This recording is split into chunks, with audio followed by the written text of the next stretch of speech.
All right, let's dive right in. We're going to talk about a really surprising economic paradox, one that affects millions of people, a situation where, believe it or not, taking a job might actually leave you worse off financially.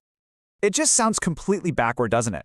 I mean, work is supposed to pay. But for a whole lot of people, this isn't some hypothetical question. In this explainer, we're going to dig into the hard numbers that bring this very real dilemma to life. And look, this isn't just some crazy idea somebody came up with. It's a feeling, a reality that a lot of people are actually living. The data can help us understand exactly why someone might say this, and as we're about to see, why they might actually be right.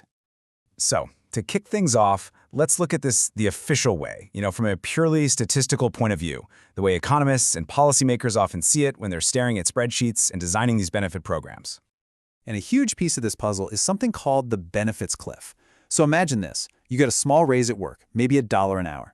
But that little bit of extra income pushes you just over a government threshold, and bam! Suddenly you could lose thousands of dollars in health insurance or food assistance. That tiny raise just became a massive financial loss. To really see how this plays out in the real world, we can model it. A massive simulation was run. We're talking 20,000 different scenarios for a single adult to compare their total financial picture. Basically, wages minus taxes plus any benefits, pitting the working situation against the unemployed one. And what came out of that simulation is, frankly, staggering. Just based on the official math, the numbers on paper, in about a third of all scenarios, people are financially better off staying unemployed. Let that sink in. 1 out of every 3.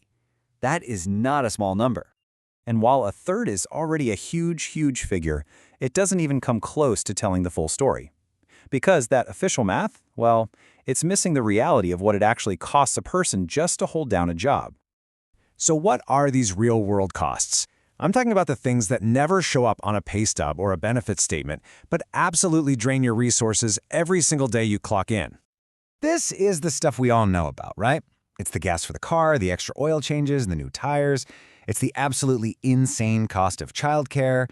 It's the lunches you have to buy, the time you lose sitting in traffic that you can never, ever get back. And let's not forget the mental and physical stress, which has a very real cost. Okay, so now let's take that simulation and make it way more realistic. We're going to run the numbers again, but this time we are factoring in all of those hidden, real-world costs of going to work. So if we add in a very conservative estimate, just $5,000 a year for these hidden costs, which is less than $100 a week, the number of people better off unemployed jumps from 33% all the way up to about 44%. We are already getting dangerously close to a coin flip. Now at $7,500 a year in hidden costs, we hit the tipping point, 50%. Half of the scenarios now show that it's financially better to be unemployed. The decision to work has literally become a 50-50 gamble on whether you'll improve your situation.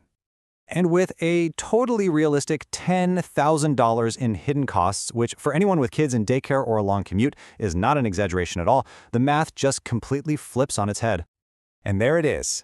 Once you actually account for the real costs of working, a clear majority, 56% of people in this model, are financially better off unemployed. The system isn't just failing to encourage work. For most people at the low end of the wage scale, it's actively penalizing it.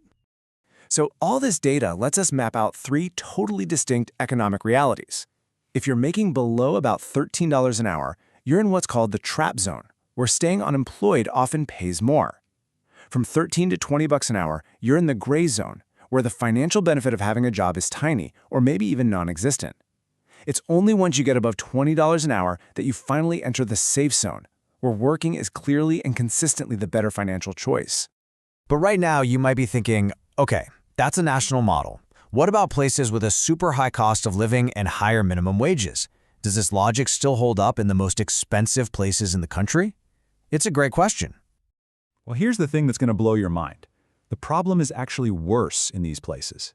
In states like California and New York, even without adding hidden costs, the wage where work starts to pay off is already around $10 an hour. But once you add that realistic $10,000 cost of working, the wage you need to make work worthwhile jumps to between $13 and $15 an hour. So after running all these models, looking at the state-level data, what's the final blunt takeaway from all this? What is the harsh reality we're left with? It's this. Roughly half of all low-wage workers, especially in expensive states, may be better off, in terms of their net financial resources, by not working at all. The very system that is supposed to reward work is quietly telling millions of people to do the exact opposite. And this leaves us with a really difficult, really provocative question. For a massive portion of the population, the math just doesn't add up.